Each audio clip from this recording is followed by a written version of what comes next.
Water Bureau Title 21. I assume Commissioner Fritz wants to start this off. I don't have a run of show, but I'll turn it over to you. That's right, Matt. Sorry, it would have been helpful if we'd have given you the run of show.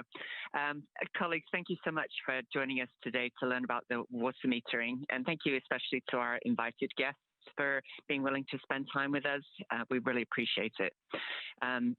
So the Water Bureau has invested 2 years in a comprehensive process to revise this set of codes that govern us called Title 21. And major thanks to Chief Engineer Teresa Elliott, who has been one of the leaders of this whole process. So the sections of code are proposed to be updated to align with current work and operational needs, and also provides opportunities for addressing challenges and exploring solutions to benefit Water Bureau customers.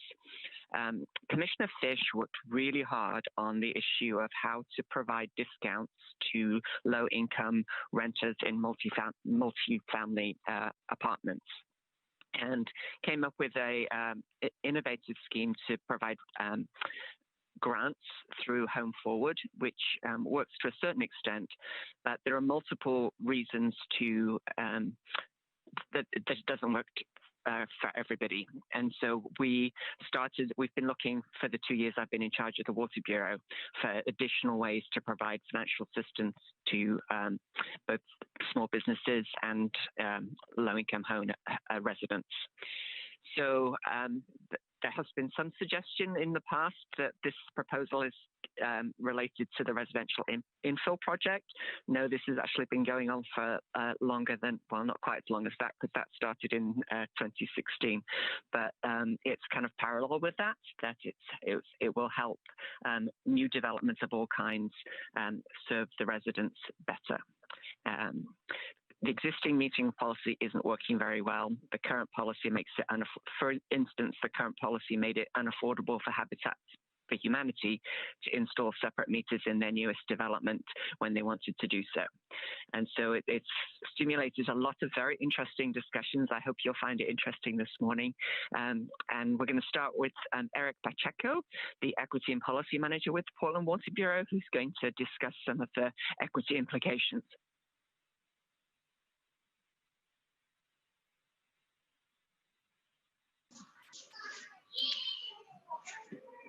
All right. Well, good morning, everyone. I hope you can all hear me okay. As the Commissioner said, I'm Eric Pacheco. I'm the Equity and Policy Manager at the Water Bureau.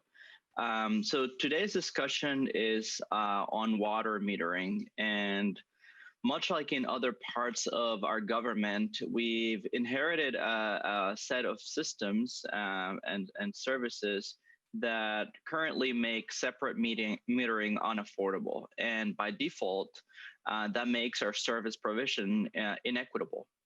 So as part of our Bureau plan to advance equity, diversity, and inclusion, which just launched July of this year, we established the objective to continuously assess the impact of Title 21, which governs the Water Bureau, and assess that impact on affordability and gentrification. And so I want to make it clear that the proposed changes are not ad hoc, but they're really part of our Bureau's broader approach aimed at implementing the Bureau's and the city's equity goal. And so there were two important criteria when I started assessing the equitable consequences of this policy versus the status quo. One is it working to keep the costs down so that there's no impact on housing development? And two, does it work towards providing a path for tenants, for tenant choice without creating additional burden? And I'll explain a little bit more what we mean by tenant choice. So just as a reminder that the way we define equity in the Bureau, and I think most of the bureaus define it, is really about creating the conditions for all to have access to the resources and opportunities that they need to thrive. And so this definition very much acknowledges that different individuals have different needs. They all have unique needs. And our approach centers race and disability in accordance to the city guidelines established by the Office of Equity and Human Rights. So our current approach of master metering basically lumps everyone in the same categories, does not allow the Bureau to provide customized resources and services to tenants, and instead treats them all the same. And this has important equity consequences, particularly for low-income houses and historically oppressed communities. One, it makes detecting leaks really hard and much more expensive for the Bureau. Two, because users or water users don't have direct control over their bill, it actually tends to increase water consumption. And in fact, research has shown that when people have direct control over their bill, it decreases water use by about 20%. And that obviously directly translates into cost savings. Also, the current system limits the Bureau's ability to provide financial assistance through bill discounts and other cost-saving programs. As the Commissioner mentioned, we do have some workarounds, but they're not as effective, and we find that a lot of the lowest income folks are underrepresented in some of those financial assistance programs. And lastly, residents in multifamily buildings just do not have access to the same benefits and resources as single-family residents do. And so the current situation gives too much powers to the landlord, because basically the landlords dictate how much of that water bill is paid by different portions of the tenants in the buildings. So the proposed alternative of separate metering is cost neutral from duplex to 10 units, but it allows the benefit to concentrate benefit packages on those that need them the most. Considering that at least 50% of Portlanders are renters, I think that's really important. And also, as a equity and policy manager, this proposal, I fully support it, mostly because it allows tenants to pay for what they use. It allows them to reduce, if they have leaks, it allows us to tackle those and address those directly. It also allows us to work with them more directly on water efficiency programs. And by having a direct relationship with them, it allows us far greater flexibility on making different payment arrangements and so on. And obviously, having the ability for them to directly apply for financial assistance and be part of our bill discount programs. So I think the key takeaway here is that this proposal really allows tenants to choose and how they use their water, and establishes a direct relationship with us. Thank you so much, Eric. I'm Gabe Salmer. I'm the Bureau Director for the Water Bureau, and thank you everyone for joining us today.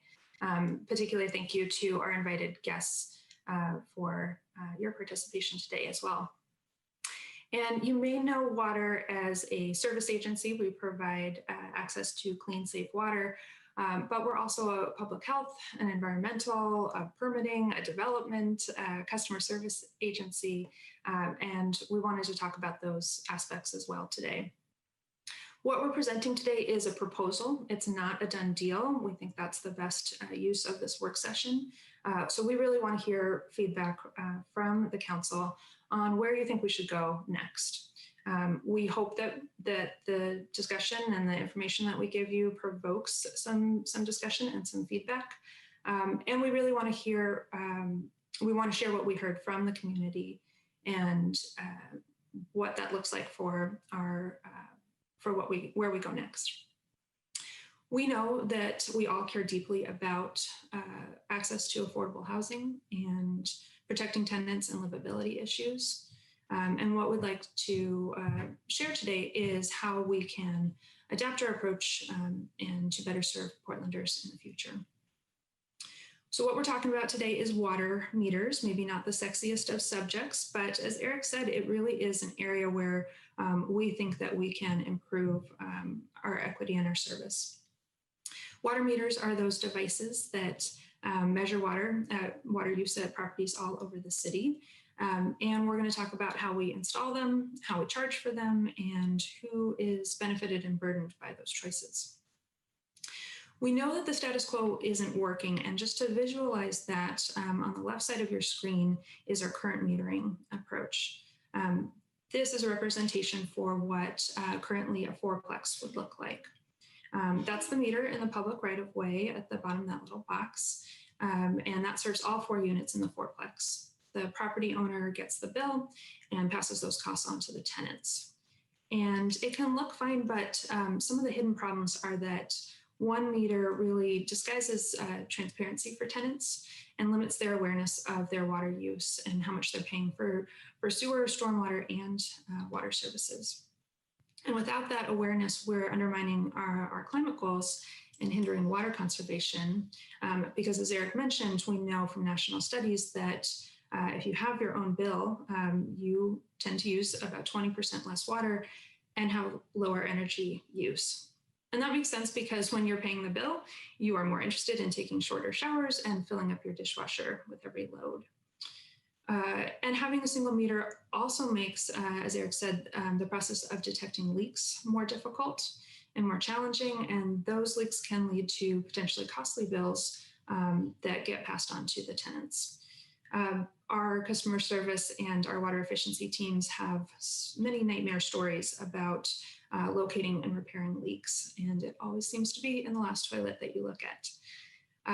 And ultimately, the single meter or master meter approach interrupts, as Eric said, the direct relationship between the customer and city services. So that creates communication challenges, and it limits our ability to create quality customer service, including opportunities for financial assistance, water quality testing, and water conservation program benefits. So if this isn't the right approach, what would be better? And you can see that representation in our proposal. The visual representation is on the right hand of your screen. So 1 meter per household. And you can see 4 little meters in that same area as the big meter. And it may not seem like a big difference, but this really represents a pathway for new multifamily housing to be able to access water services and control their own water use. So we can move to the next slide. And I talked a little bit about this, so I won't go through in great detail, but having that direct relationship with our customers, the people who are actually using the water and paying for that use, means that we can build better communications with them and better water quality connections. That's really important in the case of an emergency. And that also gives them access to our water efficiency programs and particularly our financial assistance options. And, in terms of the equity component that Eric mentioned, customers who receive their own bill through a separate meter have more control of their water use. And in typical multifamily properties, water is usually included in the rent. So if you live in a multifamily property, you're either benefiting from or subsidizing your fellow tenants' water use.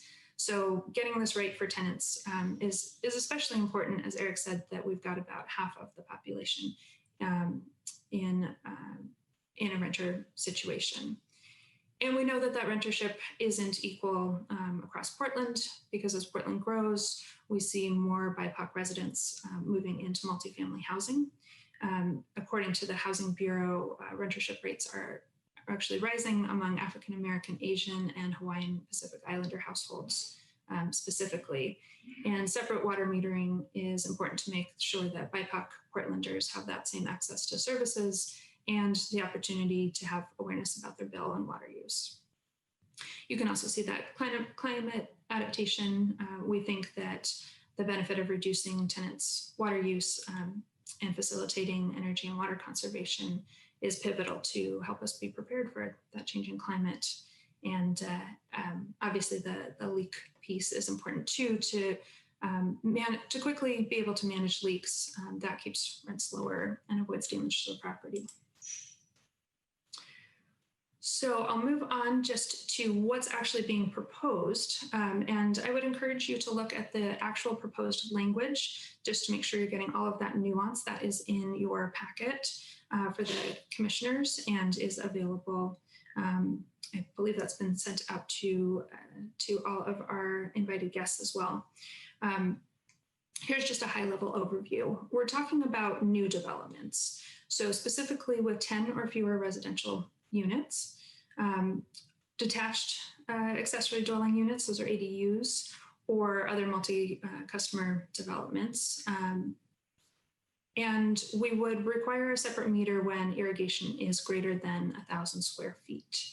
And just to put that in perspective, that's not likely to be multifamily, that 1,000 square feet of irrigation.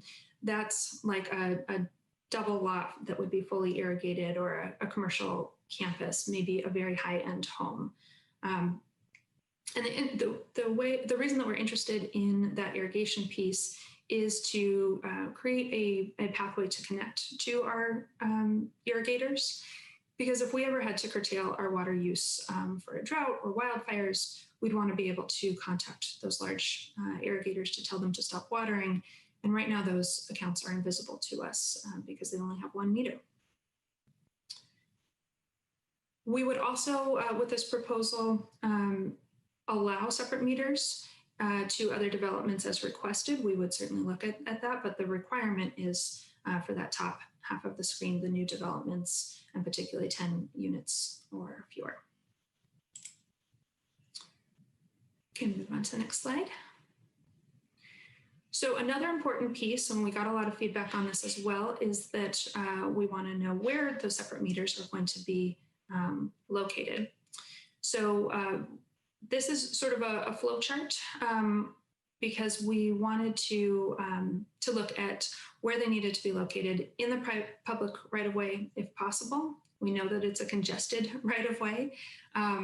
We may be able to explore an easement if we've got willing property owners, if they don't fit in the right-of-way.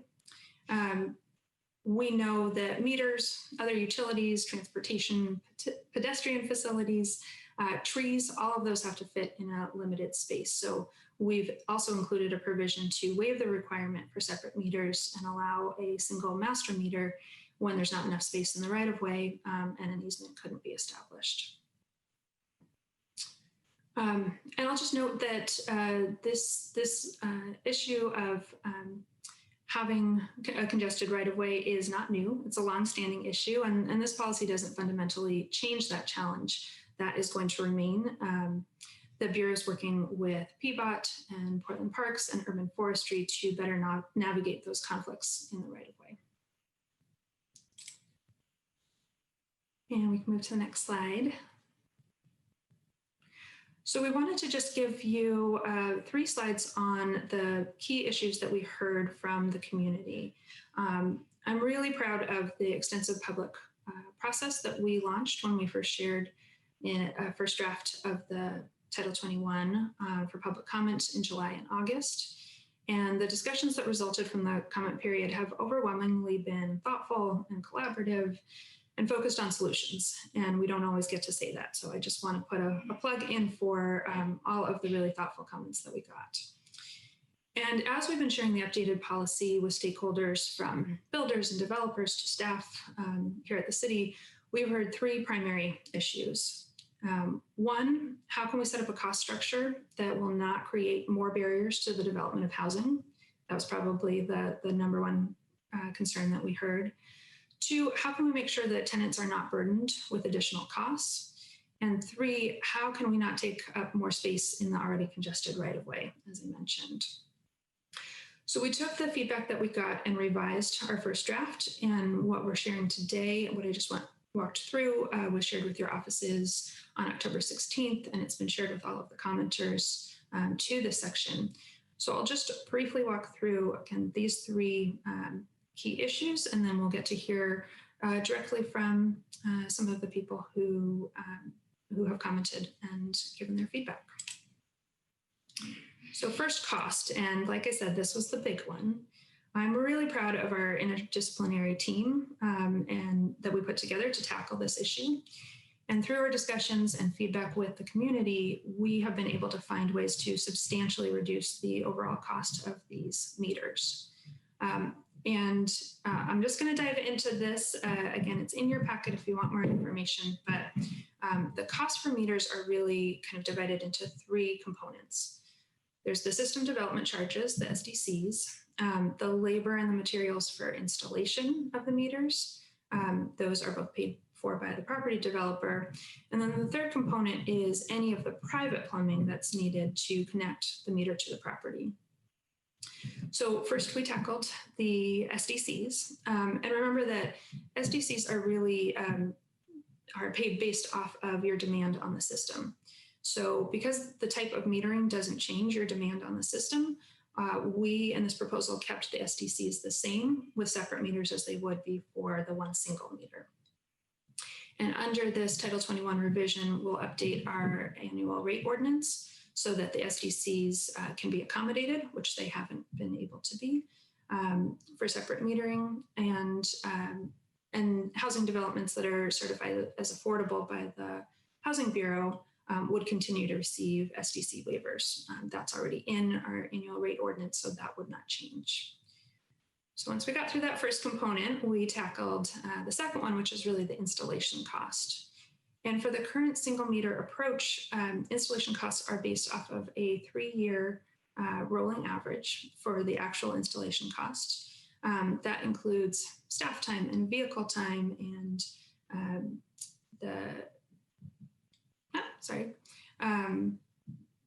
we're looking at the materials to tap the main and to install the new meter, and the cost of the meter. And those costs are updated every year and published in our annual rate ordinance. So we knew that separate meters couldn't be linearly more expensive to install. So we estimated all those same factors that go into the installation costs, the materials and labor and all of that. And based off of our analysis, the estimates support a neutral installation cost, neutral compared to master meters, up to about 10 units. And again, that makes sense because the smaller individual meters are less expensive than the big one, and the labor costs are pretty much the same up to a point. After about 10 units, the cost for all those separate meters eat up the economies of scale, and the whole thing also becomes too big to fit in a similarly sized space in the right of way. I do want to just make one nuance here. I know I kept it pretty high level, but this is in your packet. The installation costs for an ADU are more than not installing a meter at all. And that makes sense, right? If you're just using the main house's existing meter and you don't add to that, that's going to be cheaper than adding a meter for the ADU. So there is a nominal cost. It would be about $800 for the second meter for the ADU. That's a lot less than the $6,000 or so that it would cost under our current process to add a meter, but it is an increased cost. It is not neutral, so I just wanted to note that for you. And finally, the last piece of feedback that we responded to in this proposal is the cost of private plumbing. So that's the cost to run additional lines from those individual meters to the individual units rather than just one. And we don't have a good sense of what that additional cost will be. We got feedback that it is pretty much neutral depending on design, up to $500, even $1,500 per unit cost. And we have a couple of options for the council to consider. First, you could determine that those are minimal costs and they're unlikely to deter development. You could, just like the rebates that we give for water efficiency devices, we could provide a water efficiency rebate to lower the developer cost for that. And another option is that we already have code language that allows the Bureau to provide cost sharing up to 50% when the cost is in the private interest. So you could use any of those tools. I'll move on to the second large area of feedback that we got, and that was around protecting and empowering tenants. So as Eric said at the beginning of the work session, this policy is rooted in the Bureau's goal of providing financial assistance to those who need it. And I just want to say, we recognize that this is not a silver bullet for reaching low-income customers. But if we continue to build housing that doesn't provide for a pathway to connect to the Water Bureau services, we're never going to reach those future Portlanders.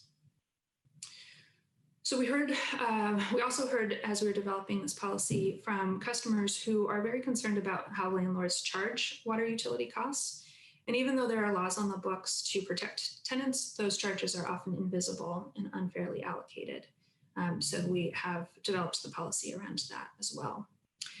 I do want to just give a caution that we've also heard from stakeholders that they support the general thrust of the proposal, but what they're concerned about is that while tenants would no longer have to pay a property manager or a third party for those utility costs, there is no mechanism within Title 21 to assure that landlords would lower rents commensurate with not having to include utilities.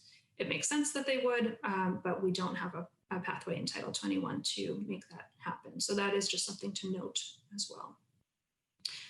We recognize that protecting tenants is an essential issue, and we're exploring how to mitigate those potential cost shifts. And then finally, the last area where we heard a great deal of community feedback was about the challenges of fitting these meters. I'm sorry to interrupt. I know Sure. Commissioner Hardesty here has her hand up. We're a small crew, so just go ahead and chime in if you have a question today. Thank you, Mayor. I wanted to go back to your statement about there's no guarantee that doing this individual metering will reduce the cost of rent for folks who are paying rent, right? Yeah. So basically, the potential is there for people to pay more than they would pay if they had a meter that was just for the property itself.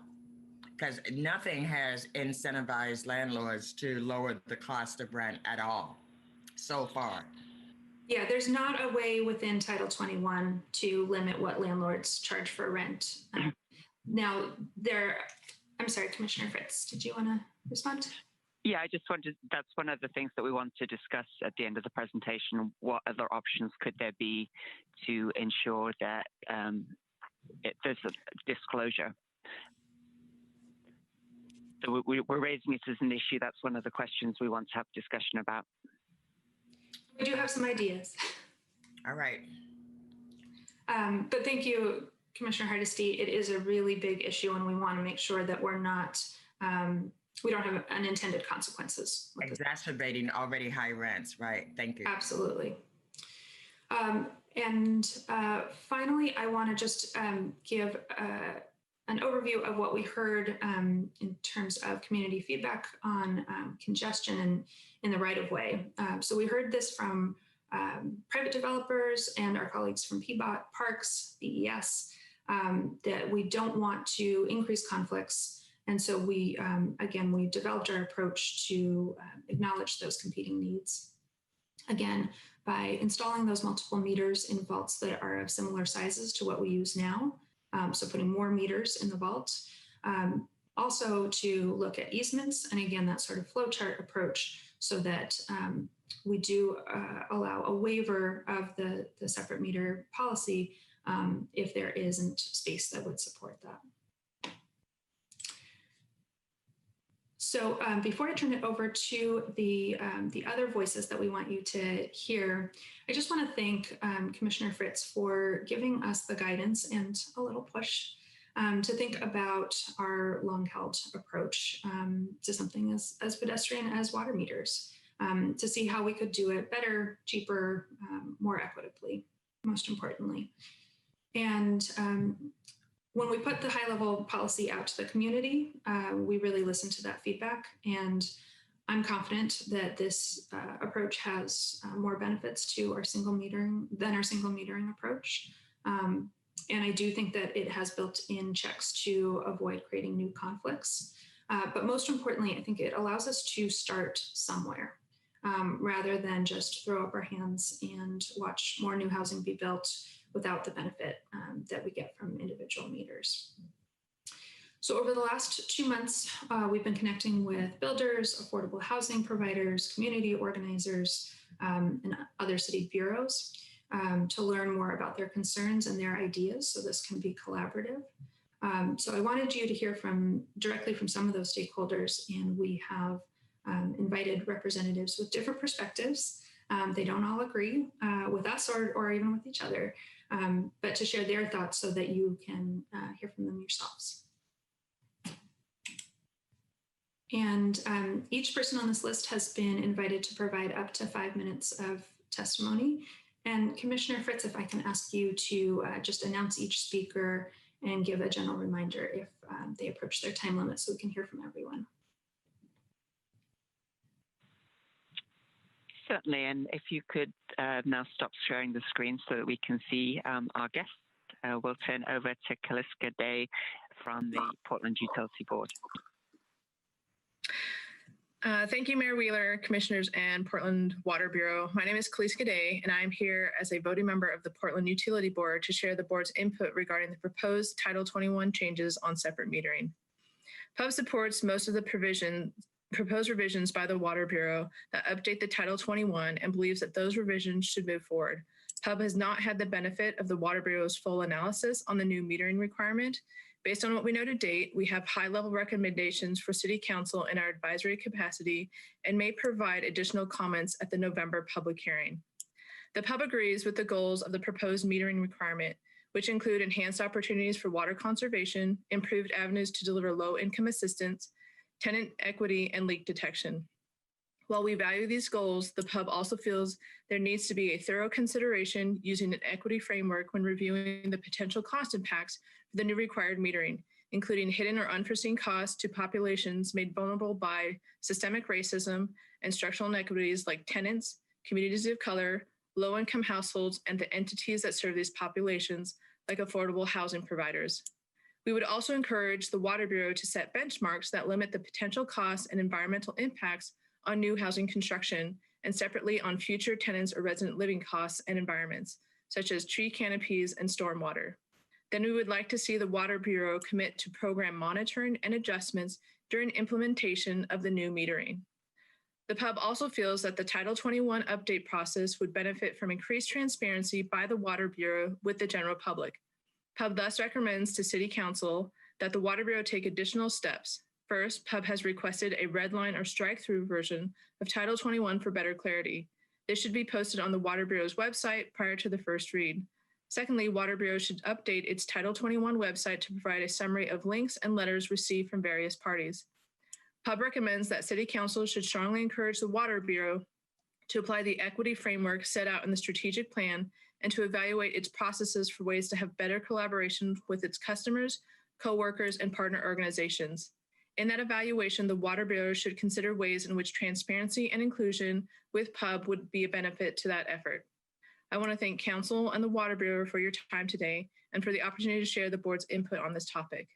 This concludes our key feedback at this moment, but I do want to let you know that I have an additional board member here with me, Ted Labby, and we are here and available if you have any follow-up questions for the board. Thank you so much, Kaliska. And indeed, yes, we'd like you to stay and to participate in the discussion. Those are some really helpful suggestions. Thank you. Next, we have Ezra Hammer from the Home Builders Association. Good morning, Honorable Mayor and City Commissioners. My name is Ezra Hammer with the Home Builders Association of Metropolitan Portland. It's a pleasure and an honor to address you on such an important topic this morning. And I would be remiss to say if I did not first thank the Bureau staff for their honest, transparent, and continuous engagement throughout this multi-month conversation. Special thanks to Gabe on her recent promotion, and thanks to the entire Bureau team for all of their hard work on the current proposal. So, I have not been shy about our continued dismay with the current proposal, and we remain dismayed to this day. We believe that solely due to our antiquated form of government, we're even having this work session before you. It is honestly difficult to imagine any other city where such an impactful, costly, and confusing proposal could have advanced this far with readings established with such limited opportunity for thorough engagement and stakeholder feedback.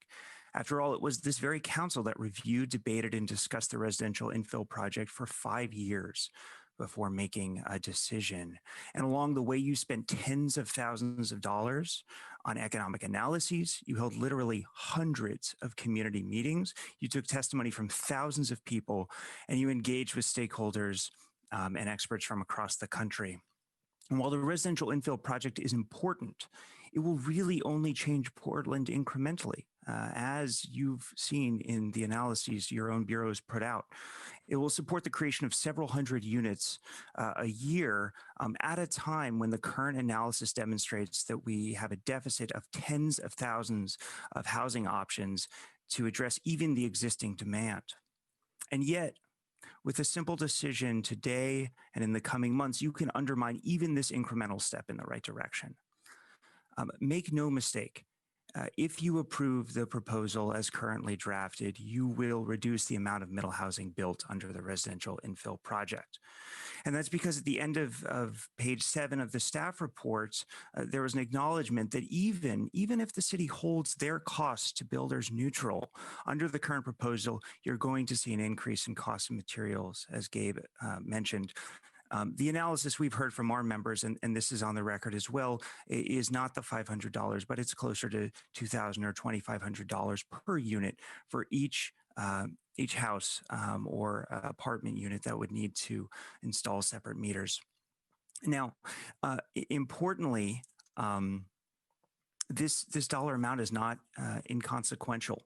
The vast majority of accessory dwelling units built in the city of Portland are built by homeowners who utilize home equity lines of credit, and even incremental costs in their financing of these projects will cut out a number of them from even moving forward. These are not your standard developers who have access to more extensive lines of credit, and thus even small increases in costs such as $2,500 will produce harm. Additionally, if these are rental units that are being built, the cost will be picked up by the renters and will lead to higher rental prices. And so that means on one side of the scale, you have a policy that will lead to less housing and more expensive housing. And on the other side of the scale, you have a series of benefits, really a series of arguments that have shifted fairly dramatically over the past several months. Very difficult to keep up with, honestly. I'll take them in order that they were rolled out. First, the Bureau initially claimed that this proposal was one to address low-income renters. Ezra, you have 1 minute remaining. Thank you. So a noble goal indeed, but one that's not backed up with any analysis. We see zero evidence on the record from the Bureau articulating how many people it would help over what period of time.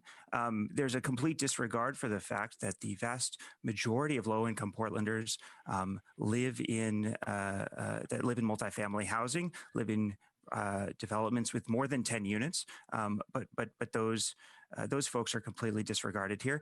And there's an acknowledgement, surprisingly so, that there's a system already in place to better support these folks.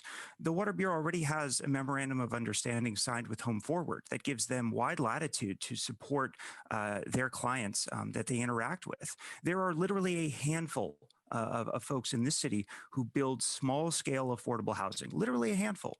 It would take virtually zero resources for the Bureau to sign similar MOUs with Proud Ezra, Ground you are at 5 minutes. and similar organizations, if that was truly the focus of this proposal before you today. Thank you very much, Ezra. I appreciate you joining us. Next, we have Morgan Tracy from the Bureau of Planning and Sustainability. Good morning, City Council and Commissioner Fritz. Thanks for inviting me here today. I'm Morgan Tracy with the Bureau of Planning and Sustainability. I was the project manager for the residential infill project. After a lengthy process involving thousands of stakeholders, RIP was adopted in August 2020 and will go into effect next year in August 2021. This project adds new housing options to many single dwelling neighborhoods, including duplexes, triplexes, fourplexes, affordable 5 and 6plexes, and adds more options for additional ADUs, including 2 allowed with a house. BPS is committed to supporting housing affordability while meeting our climate plan objectives by keeping housing costs low by removing mandates like parking and lowering utility costs by encouraging more energy efficient development, leveraging new development to increase housing supply and variety, increasing options for adaptive reuse of existing homes, incorporating more measures for affordable and accessible housing, and utilizing existing infrastructure more cost effectively with infill. So it is with these objectives in mind that we have an interest in the proposed changes to Title 21. Part of the reason for the changes to Title 21 to require separate meters include creating reduced rate accounts for low-income households and increasing water conservation efforts. And separate meters are an important and necessary implementation tool for both of these goals. So our concerns relate to potentially higher housing costs due to new meter requirements in the form of pass down costs from the developer and new requirements that may serve as a barrier to housing production. After reviewing the staff memo and attachments included in your packet, Portland Water Bureau has largely responded to these concerns with additional information pertaining to rate schedules and cost analyses. BPS applauds the work of the Water Bureau and notes that the cost estimates for separate meters serving new developments with 2 to 10 units are falling generally within a cost neutral impact according to the information provided. However, we continue to have concerns about potential impacts to accessory dwelling unit construction. These ADUs are typically built by homeowners, not developers. They are frequently not rented or used in the same way that plexes are and can already be challenging to build as they often require home equity lines of credit versus being able to obtain construction loans. For homeowners who may already be on the fence about whether to make the investment, the additional $800 cost and added site work and trenching required may lead to the conclusion not to build that ADU. Similarly, we are concerned that these requirements, if applied unilaterally to all development, including conversions of existing houses, could serve as a further disincentive to retain those existing homes. Converting an older house into a duplex, triplex, or fourplex already faces a number of challenges, from necessary upgrades to meet modern building codes to dealing with unexpected surprises when the walls are opened up. The requirement to retrofit for separate meters on an existing development site just checks another box on the list of considerations whether to retrofit the building or scrape it and start over. We still have questions on the ongoing cost impacts to renters. We observed that with the creation of separate billing accounts comes the need to administer those accounts, and this also has a cost. According to the annual rate ordinance in Exhibit D, the base charges for having an account is about $50, and that's assessed to either quarterly or monthly. The discount for low-income households is $67 a quarter or $40 a month. For low-income households that opt for monthly water metering, for example, those that are on month-to-month rental agreements, the discount credit will actually be less than the base account charge. This means that even with the discount, these households will be paying more than $10 a month just to maintain an account regardless of their actual usage. While this is a fairly nominal added cost, we think it may be working against the proposal's own goals. It should also be noted that households that may not qualify as low income, but may still be cost burdened, i.e. they're paying more than 30% of their housing costs to utilities and rent, will be paying over $600 extra per year just to have an account. And notably, this extra charge also applies to properties with ADUs, regardless of whether it is vacant, there's an extended family member or family friend staying there, or a paying tenant. Morgan, you have 1 minute left. Thanks, Astrid. In conclusion, BPS understands the benefits of paying for utilities separate from your neighbors. Pay for what you use, not what the building uses, especially as we move to housing options that support a greater variety of mixed income households within the buildings. We are supportive of creating reduced rate accounts for low income households. And water conservation is a fiscally responsible response to increasing existing infrastructure capacity to serve both our current and future residents. We just want to highlight some potential unintended consequences that could negatively impact ADU production, conversions of existing homes, and could create more costs for low-income and other cost-burden households. If these proposals can adequately respond to these concerns, then they will align well with the city's climate action plan, Portland plan, and comprehensive plan policies to increase access to housing while simultaneously increasing our resiliency and reducing our environmental impact. And thank you. Thanks very much. I noticed Director Solmer shaking her head at some point, so we may have some clarifying discussion afterwards. Thank you very much, Morgan. Next is Bruce Nelson from the Urban Forestry Commission. Good morning, Mayor Wheeler, Commissioner Fritz, Commissioner Udaley, Commissioner Hardesty, and Commissioner Ryan. Welcome to the City Council. I hope you're settling in. Morning. I am representing the Urban Forestry Commission. We appreciated the Portland Water Bureau presenting this item to us about 10 days ago. And we had I thought, a good discussion. So I will bring up what I think are the key points. Our major concern is the right-of-way space. This is a critical piece of public property where for many households, this is the only location where they will find trees in their immediate vicinity. The mental health of residents, well, in hospitals, you see a tree, it helps you get healthy. You can extend that to where you live. You see a tree every day, you walk by it, you sit underneath of it, you collect leaves from it, that helps your mental health. Now, mental health is not just for rich people. Mental health is for everyone. And so we're concerned that if we are going to be building new residences for up to 10 families, and these are intended for renters, a certain amount of those renters are going to be low-income folks.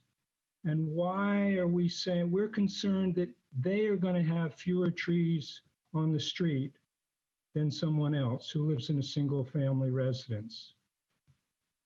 Now, Portland Water Bureau is saying their master meter supposedly takes up the same amount of space as 10 water meters.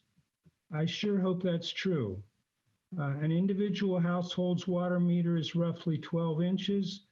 And if you had 10, that's a 10 feet wide one. Maybe a master water meter is small, but space in that right of way, the frontage is very, very tight nowadays. And you have required distances that trees need to be from underground gas lines, from fire hydrants, from driveways, all of these requirements. And yet we may see another one come in because we have these water meters all in the right of way. In the Urban Forestry Commission, the issue that we raise is why can't you move the water meters out of the right of way? Why can't we preserve that public space to include trees, which again, for many people are their park. They don't necessarily walk to a park or drive to a park. Their park is their yard, and with increased building density on lots, there is less space for trees.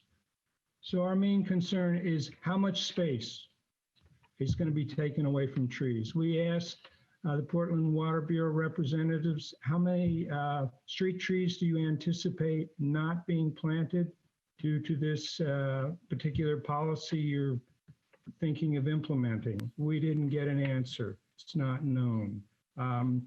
Typically on a residential lot, the street trees are maybe every 20 feet apart, 50 by 100. Typically, if you're lucky, you get 2 street trees in front of it. If the water meters come in, and even if they take out 1 tree on every 3 developments, how much does this cut down on the canopy in a low-income neighborhood where many of these high-density units may be built? Bruce, you have 1 minute remaining. Thank you very much. So the questions for the Water Bureau, we want to know how many street trees do you anticipate us losing? What incentives are you giving to property owners to install separate meters on private property? You say that's a possibility. What incentive do they have? What's the process going to be used by Portland Water Bureau to decide that you can waive requirements for individual meters? That's not clear. How much space is currently required in the right of way for a master meter serving 4 units, and how much space will be required in the right of way for separate meters for each of 4 units? And how will space conflicts in the right of way be resolved? Our concern is loss of trees in the right of way. Thank you. Thanks so much. And certainly, this project has had many benefits already because I agree with you. It makes no sense of why we would have to have the water meter in the planter strip. It could go under the sidewalk. It could go in the driveway, or it could go in an easement like the gas and electricity meters. So again, as with this system development charge issue, I think just asking the questions like you just did is having some benefits. So we will continue to explore those challenges.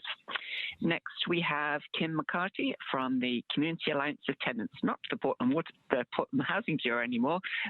Happy to see you in your new job, Kim. Thank you, Commissioner. Well, good morning. My name is Kim McCarty. I'm the Executive Director of the Community Alliance of Tenants, also known as CAT. My pronouns are she, her. The Community Alliance of Tenants advocates for renters and provides information to help renters advocate for themselves.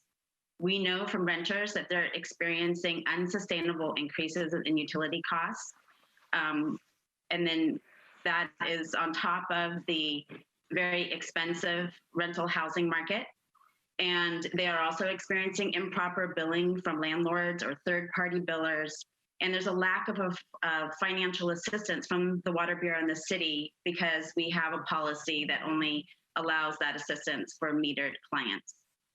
CAT is not an expert in water metering, but we can share with you stories of how utility costs are affecting renters to help you in these deliberations. So I want to share some testimony with you from a renter that we work with who is struggling with her utility costs. Her name is Chin Thi Lee. She was born in August of 1940. She's been living alone in an apartment in around 128th and Foster since 2008. Her first language is Vietnamese, so we translated her testimony for you. She says, "Today is truly essential to inform you that I have not had any plants to water and or water to water the plants. I only take one shower a day and wash clothes every other week. However, myself always have to pay very high for water and sewer. For example, this August, I had to pay more than $173. From October of 2019 until September of 2020, I paid $1,213.95. Every month, I have to pay an average amount of over $101 for water and sewer. My son is concerned about the bill, so he brought it to consult with different lawyers to see if there's anything that we can do about it. And the lawyers told us, unfortunately, there's nothing that we can do to change it. I'm honest when I tell you I cannot afford to pay for this high a rate of water and sewer since I'm 80 years old and I'm living on a fixed SSI income. I can't apply to get any help to pay my water bill because I don't pay the Portland Water Bureau directly. Would you please help me to receive an affordable rate for this utility service or think of any solution for people like me? I'm sure there are many people who are having the same struggle that I'm having about my water bill. Thank you very much for your kind consideration. I look forward to hearing from you. Respectfully yours, Chin Thi Lee. That is one story of many in the city of Portland. And we know that more affordable housing options are needed. We know that renters are struggling with their utility costs and housing costs.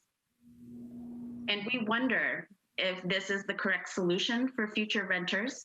We wonder if there is more that the city can do today to help current renters that are experiencing unfair billing from their landlords or from third-party billing companies.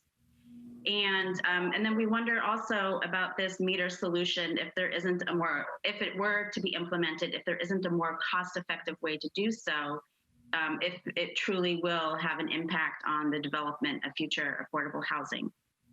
So we thank you for the opportunity to comment today and look forward to listening to the rest of this work session. Thank you. I see Commissioner Hardesty has a question for you. Yes, congratulations on your new position, Kim. I'm a big fan of CAT. After listening to the story that you just read, nothing that we're discussing today will help that tenant, right? That's right. So I am concerned that this is being presented as something that's going to help low-income tenants, but in fact, we know utilities is the second highest cost behind, actually the third highest cost behind housing, transportation. Utilities is number 3. does CAT have any recommendations on policy proposals that actually would help tenants like the ones that CAT represents? We don't have any formal policy proposals, but I have had conversations, and so I can just throw out some ideas. One, there's the city has told us that because renters that are not directly metered, that they don't have a way to create a policy where they can provide rental utility assistance. We think that it is within the regulatory authority of the city of Portland to actually create some kind of methodology to help renters here and now without being metered. We are hearing from developers that this is very expensive in the right of way. We, speculate that there might be possible to do sub-metering outside of the right of way that might be less expensive. Inline metering, which, in many multifamily buildings is considered less expensive and still have the impact of one, the renter knowing how much water that they've used and being billed fairly. It would still provide the city with that one-to-one relationship where they could know if there's any misuse of water, or be able to provide that renter with direct financial assistance, and perhaps would be less expensive for the builder. So those are some of the things that we've heard implemented nationally, and we would suggest that the city of Portland consider those kind of concepts. Thank you, Kim. Thanks very much. Commissioner, I have this raises a question for me for the Water Bureau. Could I ask Gabe a question before we move on to and continue testimony? Or would you prefer to the end? I'd prefer that we have our invited guests, and then we can have obviously a rich discussion. I'm really excited that everybody's so engaged in this conversation. Next, we have Holloway Huntley from Environs PDX. Good morning, everybody. Thanks for having me. I'd like to note that I am a member of JAC, though I'm not here in that capacity today. I'm here as, wearing a few hats, really. The primary one, though, would be as an ADU builder in Portland. I've built about 25 detached ADUs over the past few years. And so I'm here to speak about the construction costs that I would incur and thus my client would incur with the separate metering.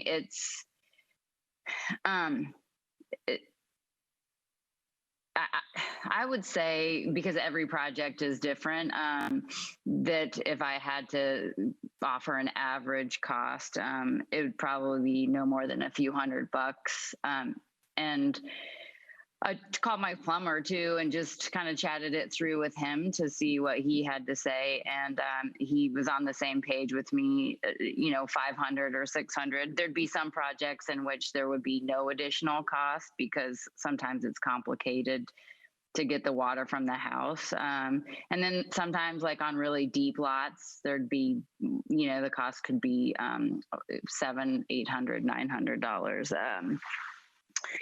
But I will also say that on almost every project that I've built, my clients have wanted to have separate utilities. I mean, everything, gas, electric, and water even, but it's been too expensive to voluntarily put in a separate meter. So I feel like we'd have a heavy level of adoption, even if it cost them a little bit of extra money up front. I can't foresee it changing anybody's decision to move forward with their project. And I'll note that my range of contract values are anywhere from like $160,000 up to $330,000. So $1,000 or so, $1,500 wouldn't be a deal breaker. And then I do want to note that I also am a property owner with an ADU on it, a detached ADU, and it has a separate meter that I unfortunately had to pay maybe $7,000 for a few years ago. So this seems like a drop in the bucket. And then my partner has an ADU on her property, and she does not have a separate meter. So she charges, her rent includes water to both of those units. And if she did not include water, then she would be charging less money, which may seem obvious, but when you're not able to charge somebody for what they use, then I think the inclination is to charge more money to potentially capture the ups and the downs in those uses. And could see a scenario in which giving people the opportunity to have their separate water bill would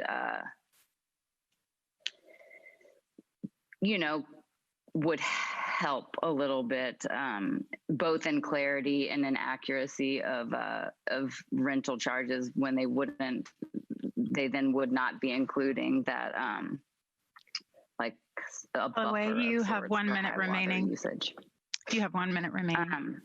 Thank you. Let me see if I missed anything in my notes here. Oh, my other hat that I'm wearing today is that I do own 2 vacant lots that I will be planning to develop sometime in the next year or two. I've been waiting for RIP to pass. And so these costs are ones that I will be bearing as a developer, and my intention is to develop the properties in an approachable way, perhaps potentially technically affordable. And when I'm imagining the costs that I might pick up with this change in Title 21, to me, it's they're fairly negligible and wouldn't mean that I wouldn't be able to do it to offer them in an affordable or approachable manner. Thank you. Thank you so much. We really appreciate your perspective. Finally, we have Steve Messinetti from Habitat for Humanity. Yeah, thank you, Commissioner Fritz, Mayor Wheeler, other commissioners, Director Salma, for this opportunity to share with you our thoughts from Habitat for Humanity. I'm Steve Messinetti, CEO at Habitat for Humanity. And as most of you know, Habitat's, we've been building middle housing in Portland for almost 40 years now. And actually right now we have 83 condominium units under construction at multiple sites around the city. Almost all of these are for households with incomes under 60% AMI. More than 80% of the buyers are households of color. About half are single parents, and 20% have a household member with a disability. Our typical project is a townhome style condominium development with duplexes and triplexes. For most of our past projects, we've made the difficult decision to install individual meters whenever we can, even though the costs have been significant, much higher than sub-metering. And the water meter installation fee, we just broke ground on a site in the Cully neighborhood in Northeast Portland.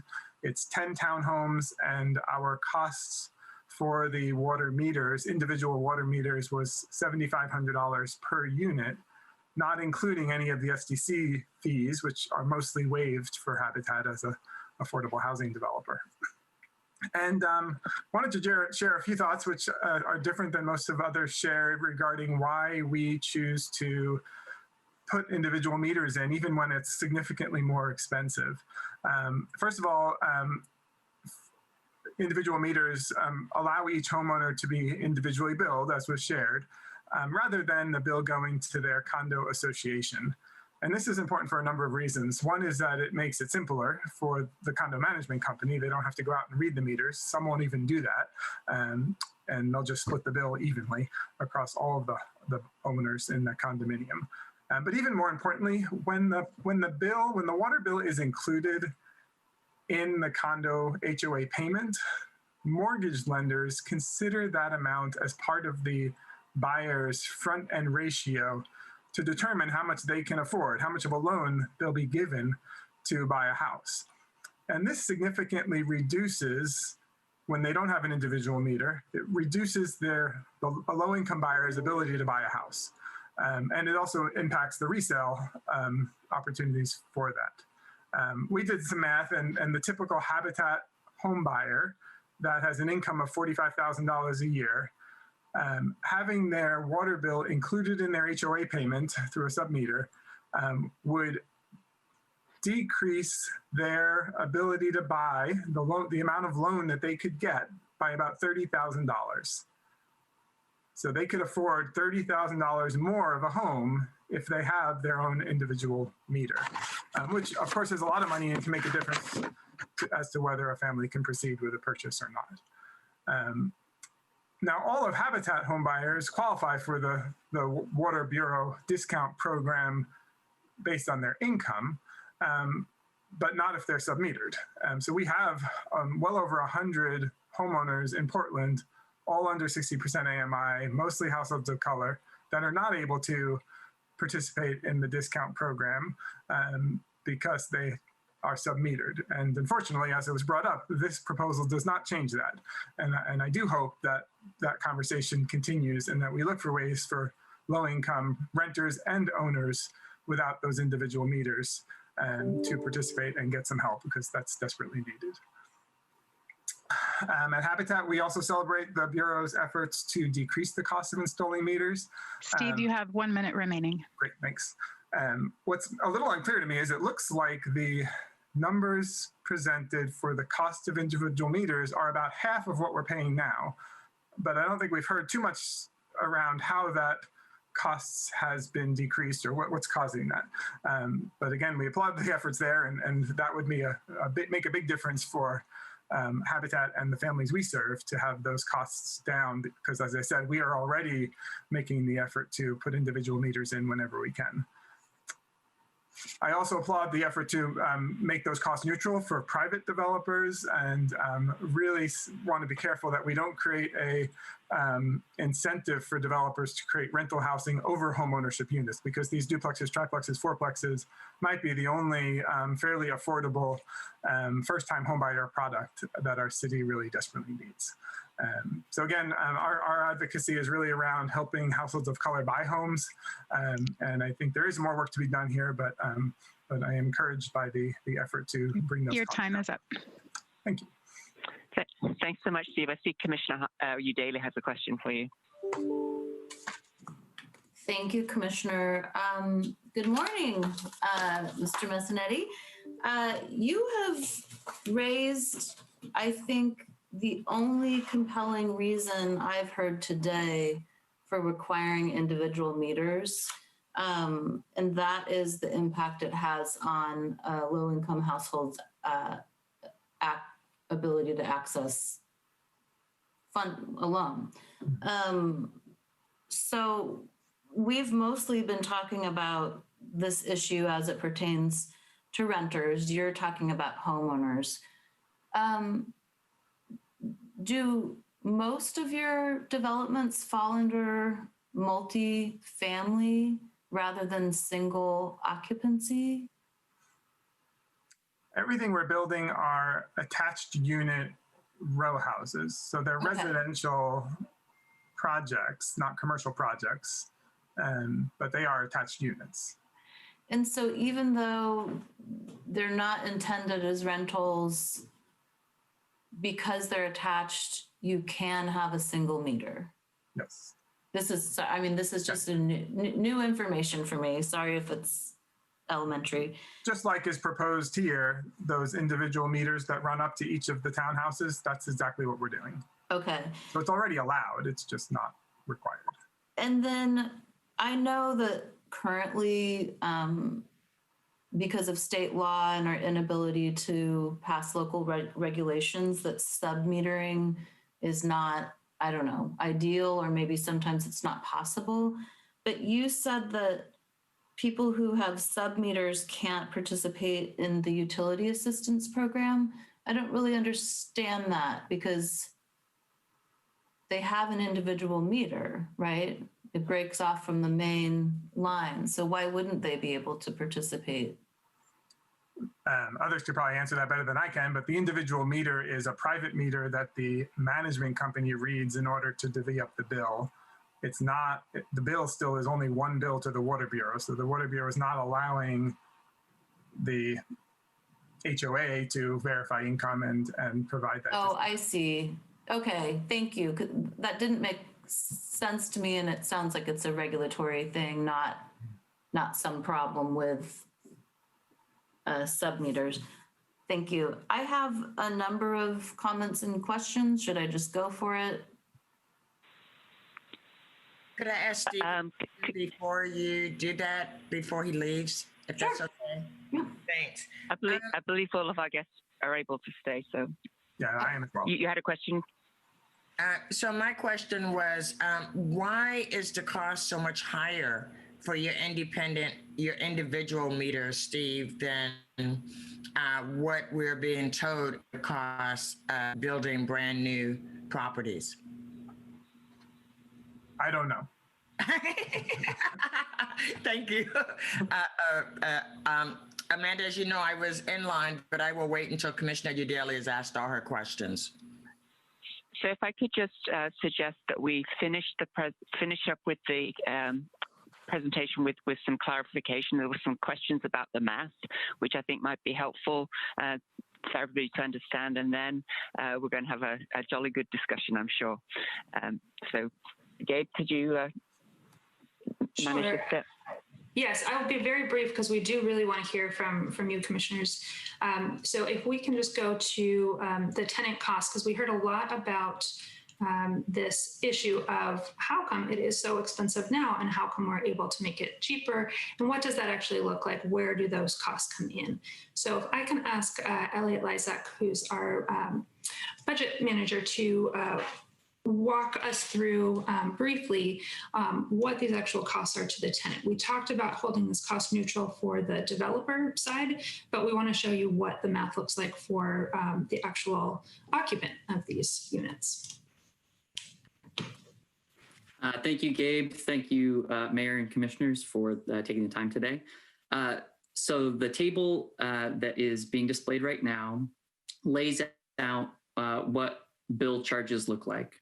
So these are on an annual basis, and it includes what a typical bill for a fourplex would look like. The first two columns in B and C lay out costs under a master meter, both the total annual charges in column B, and then in column C, breaking that out to what each unit would be bearing.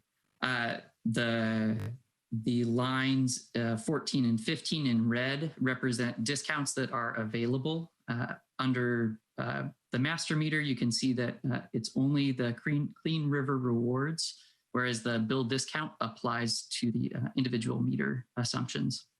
So just looking at the total dollars for a master meter, each unit would be paying about $1,200 per year in utility charges. That number, without having coordinated this with CAT at all, that aligns very closely with the testimony that they were talking about as far as more than $100 per month.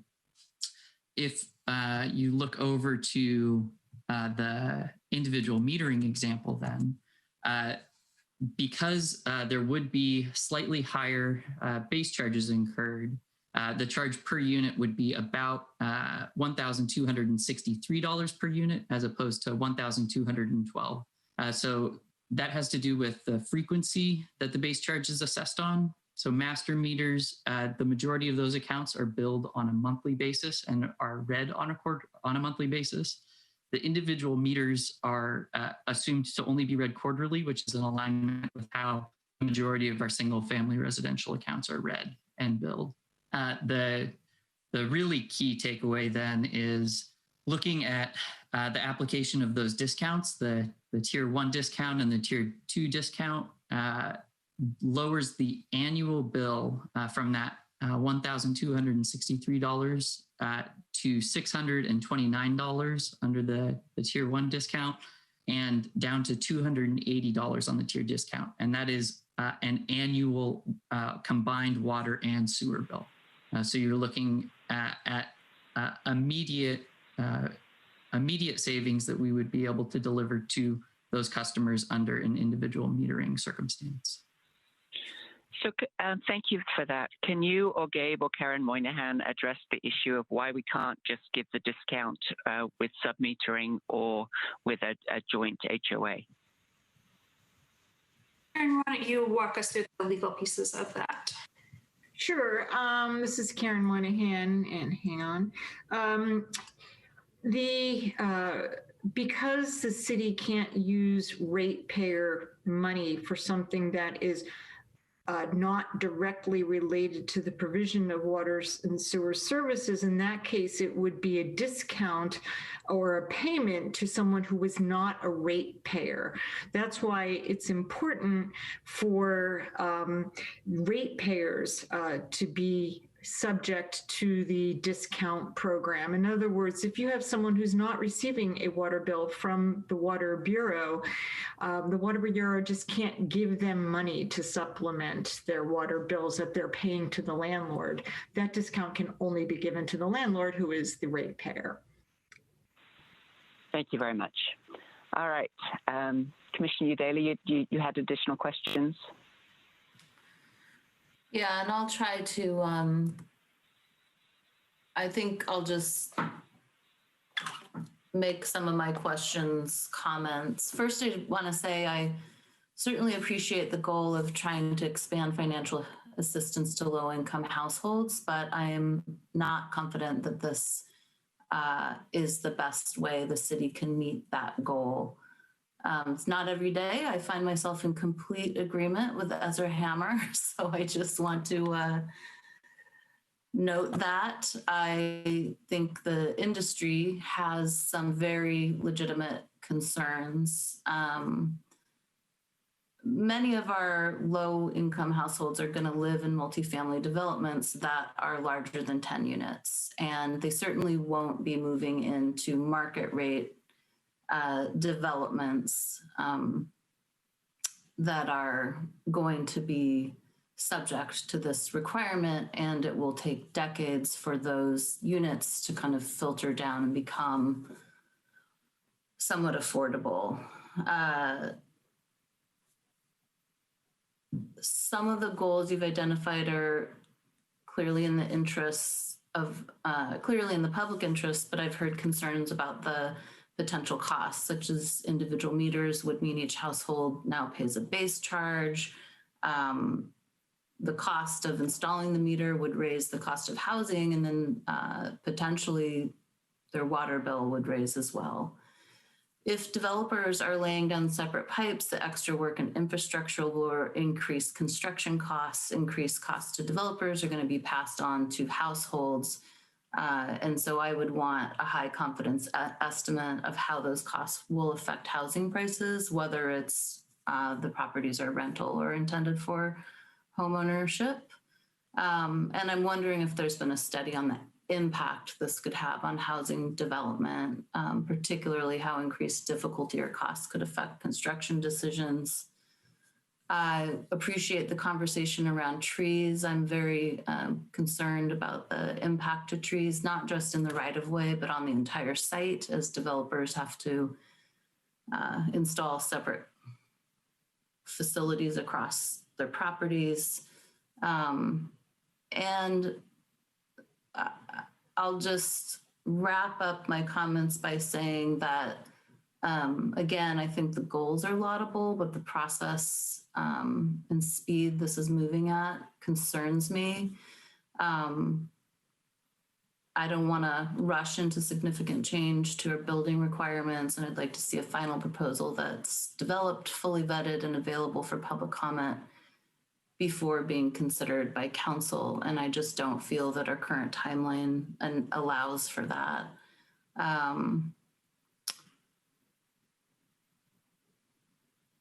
Finally, I want to offer an alternative, which is, you know, at a time where we're in year 11 of a housing crisis, we're in the middle of a global pandemic and an economic meltdown.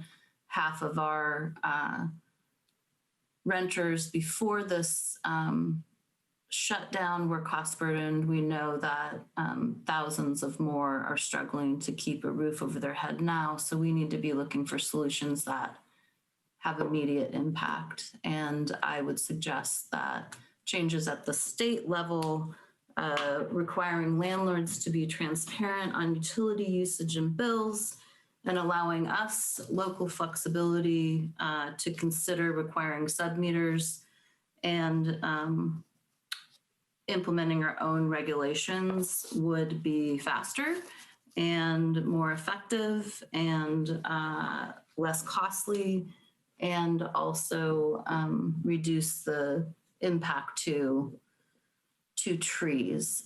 The one final thing I want to mention is I am very intrigued by what Steve shared about low-income households' ability to access funding and how not having an individual meter can reduce the loan amount they qualify for. So that is something I would definitely want to solve for. I'm wondering, do we need to treat developments that will be rentals differently from developments that are intended for home ownership?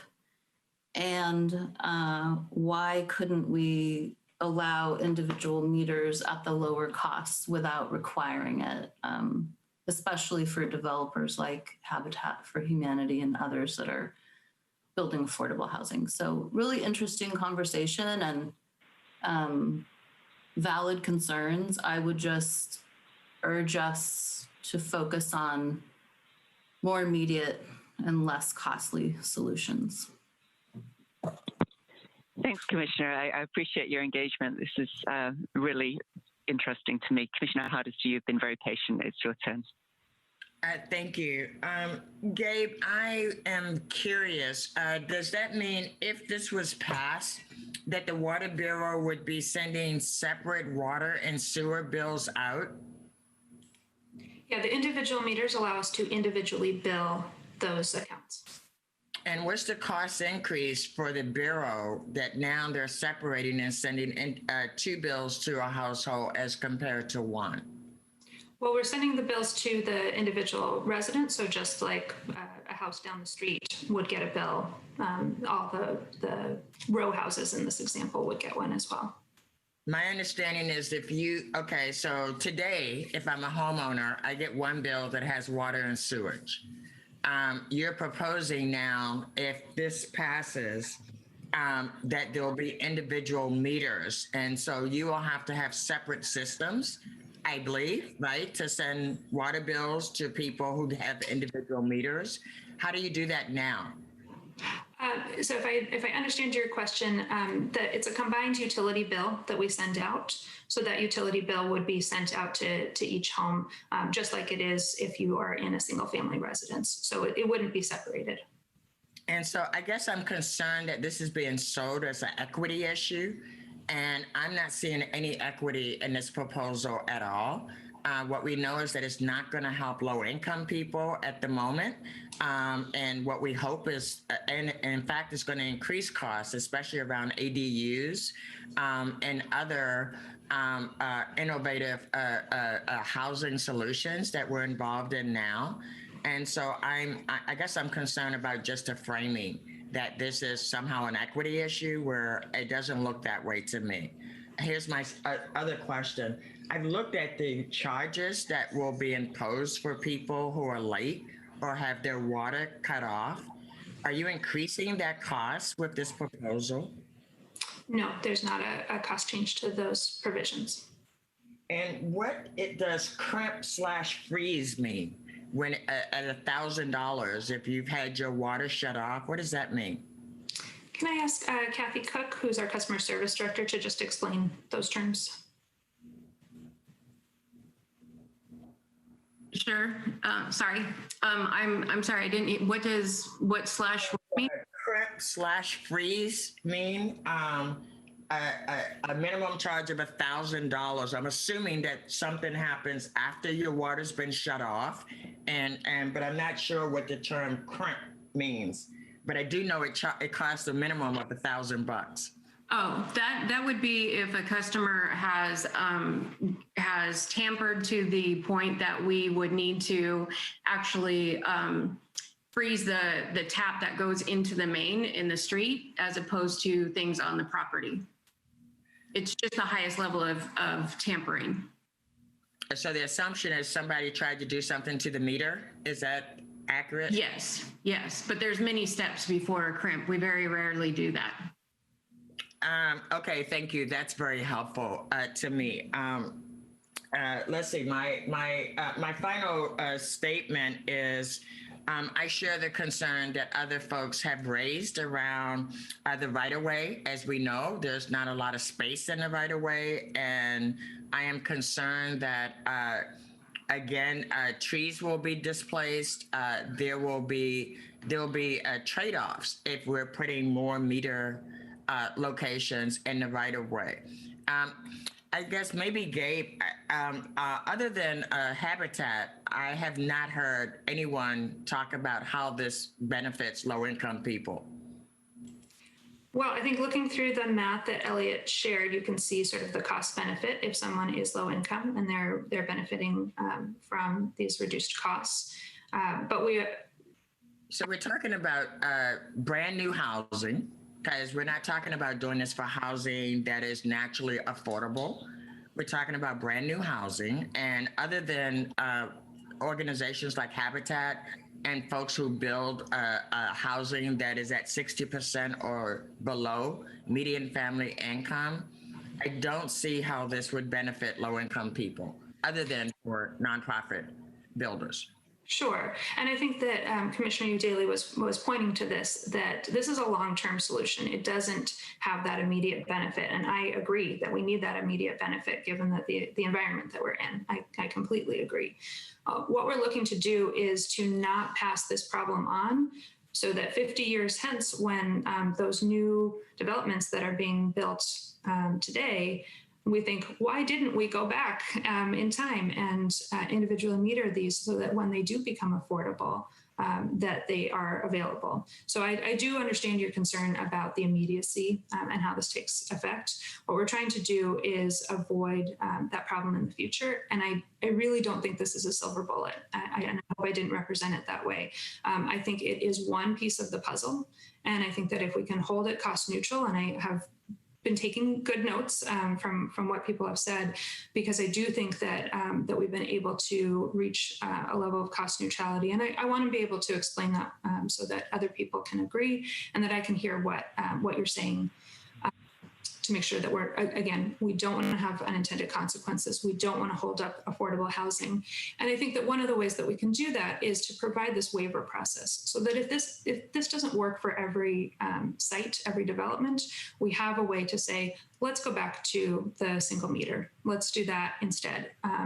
Because every one of these properties that we can individually meter is a win for me. We don't have to get to 100% to have this be a success. So, and we also don't have to make it a mandate in order to get to the ones that people want to put individual meters in. And that's really good feedback too, so that we can hear from you commissioners. Thank you, because this is exactly the kind of feedback that we wanted to get to understand what this is a policy call, and you guys are the policymakers. So we appreciate understanding where you'd like to go with this. Thank you. I really, an excellent presentation. It was absolutely fascinating. It's amazing how fascinating utilities are when you're having these conversations.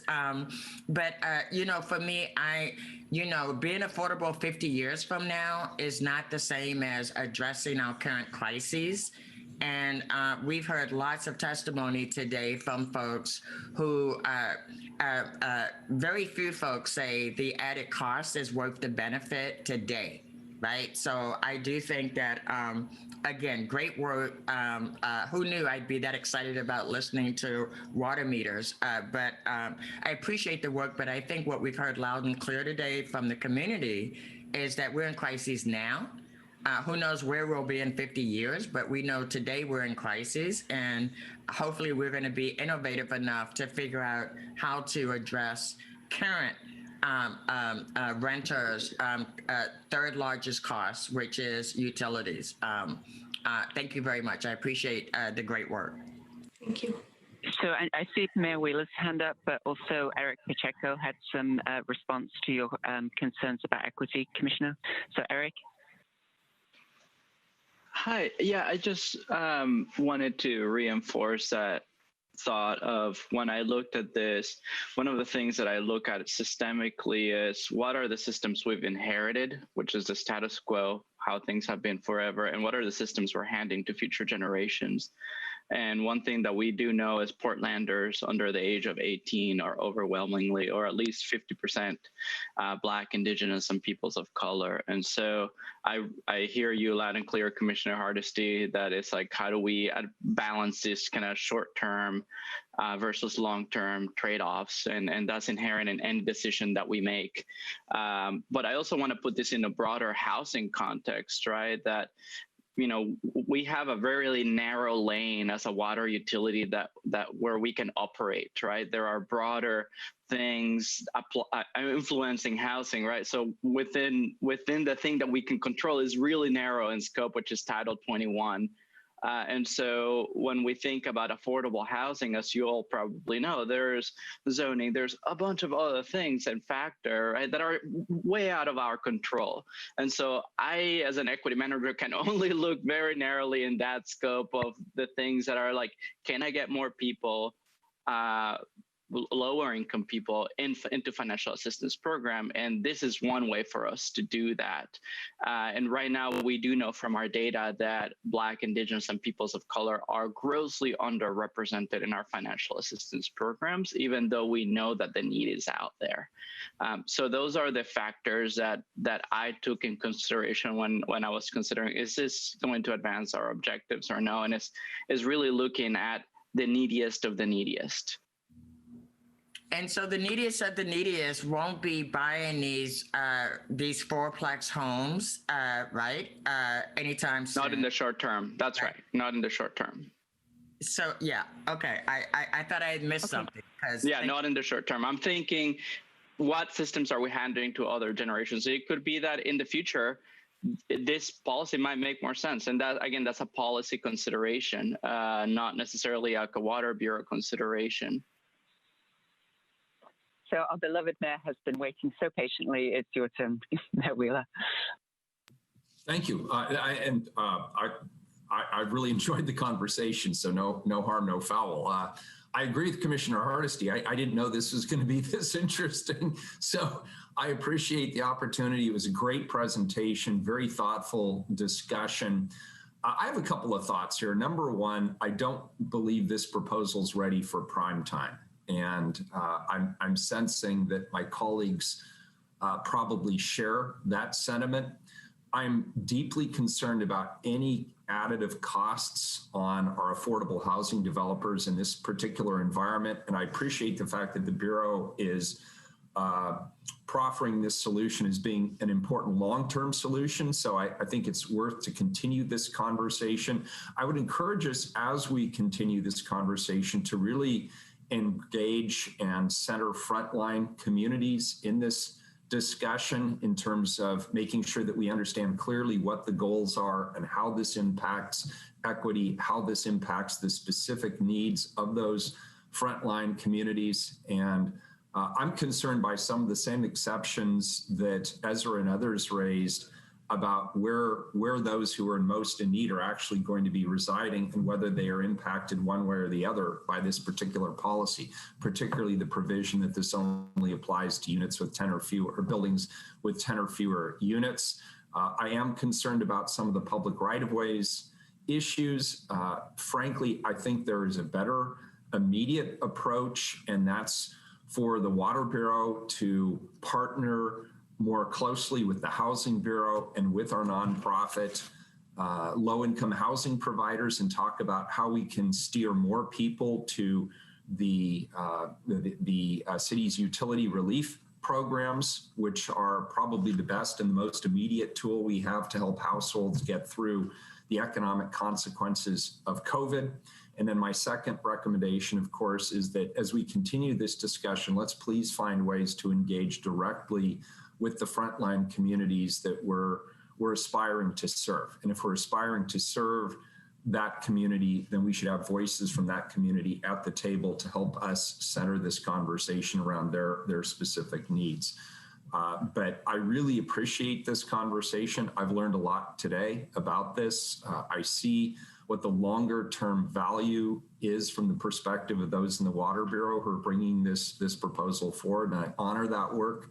I look forward to the longer term discussion around where this could potentially lead. But in the near term, my personal perspective is that this is not ready for game time. Thank you so much. And then Commissioner Ryan. Yes, good morning, everyone.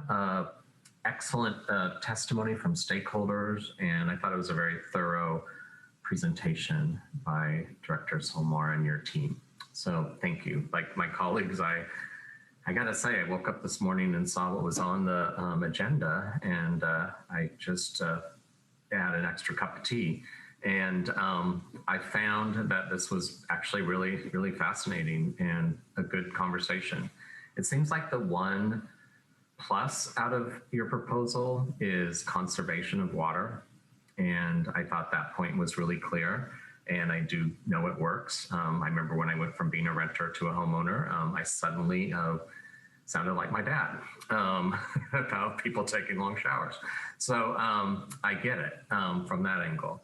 I also was taken with the testimony, like other colleagues from Habitat for Humanity, because equity is about building capital and building equity when it comes to your purse in our society, and having low-income homeowners be aided is important. So there's that thread that we have to keep figuring out. Like my colleagues, I was taken with the fact that seldom do you see our developers and our tenant rights folks on the same page. Sometimes one would say that's the best policy you could ever come up with when both sides are not happy. However, I think on this one, it just means that we're in a draft place in this development, and we have to do some more work, like was said. I also was taken with the testimony from that was read by Kat for the person that is low income through translation. I hear from so many Portlanders, myself included. I know I feel really proud some months, especially in the winter when I know I'm not using as much water and sewage, I think, and then my bill doesn't change that much. So there is this hidden cost, fixed cost mystery that many Portlanders talk about, and I know your office gets plenty of calls. And so I wasn't surprised that her son wanted to look into if there was an attorney that could solve that. So that was new testimony that I think is good for our government to receive so that we can have that transparency. So along with my colleagues, I think that this is a draft that's in motion, and the noble goal about conservation is an important one. However, at this time, it's just not ready. So thank you. Thank you. Thanks, Commissioner. Commissioner Daly, did you have another comment? I'm really happy we have got your attention. So one of the reasons that we wanted to bring this forward at this time was obviously because I have only a couple of months left now, and I have become really fascinated by the challenges. Having heard a lot about the issues from Commissioner Fish when he was spending a lot of time on this issue of how do we better serve our affordable housing folks. He made some advances, and some of it has worked and some of it hasn't. So I think when you get re-elected, Mayor, the day after, you're going to have people knocking on your door asking to be in charge of the Water Bureau in January of 2021. Because as you can see, you might think that this it's a very technical bureau with a lot of engineering, and certainly it is.